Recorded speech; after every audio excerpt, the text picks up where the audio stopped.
നീ ഈ പോലയുടെ വെളി ഇറങ്ങാനല്ലോ പോലെ നീ കാണും. നീ ഇവിടെ കടന്നാ മതി.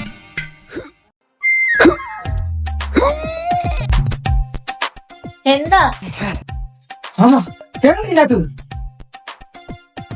ആഹാ നമ്മളിപ്പം ചോറും തിന്നിട്ട് നമ്മളോട് കളി പിടിക്കണ. ഇവർക്ക് ഇനി കഞ്ഞിന്റെ വെള്ളം കൊടുത്തു വലിയ പെരലാരും.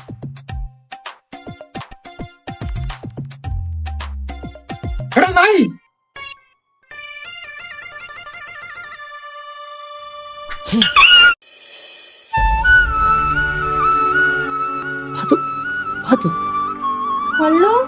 ഇതെന്താ ഇവിടെ?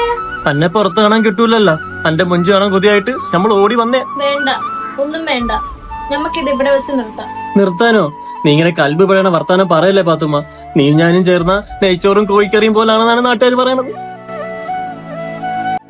അന്റെ ആ പിടയ്ക്കണ മീൻ പോലത്തെ കണ്ണും പൊരിച്ചു ഉന്നക്ക പോലത്തെ മൂക്കും വെള്ളം ഒലിക്കണ ജിലേബി കഷ്ണം പോലത്തെ ചുണ്ടും മൊത്തത്തിൽ നെയ്യപ്പം പോലത്തെ ആ മോറും ആ കൂടെ നീ ഒരു മൊഞ്ചത്തിയ.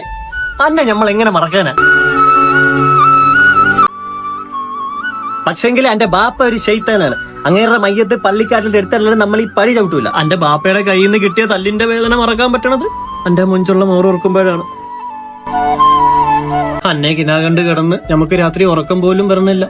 ഇന്നലെ അന്നെ ഓർത്ത് കിടന്നിട്ട് നമ്മൾ കിനാവിന്ന് ഞെട്ടി എണീറ്റത് ബാങ്ക് കൊടുക്കണ കേട്ടിട്ടാണ്. ഇന്നലെ മീൻ വിൽക്കുമ്പോ പരയെന്ന് വിളിക്കണതിന് പകരം പാത്തു പാത്തൂന്ന് വിളിച്ച് ആകെ ബലാലായി.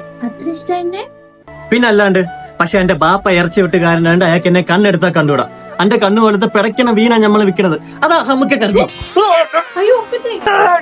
ആരെന്താ നീ? നമ്മള് മീൻ വേണോന്ന് ചോദിക്കാൻ കരുതാ. അയിലവത്തിന് പറയട്ടെ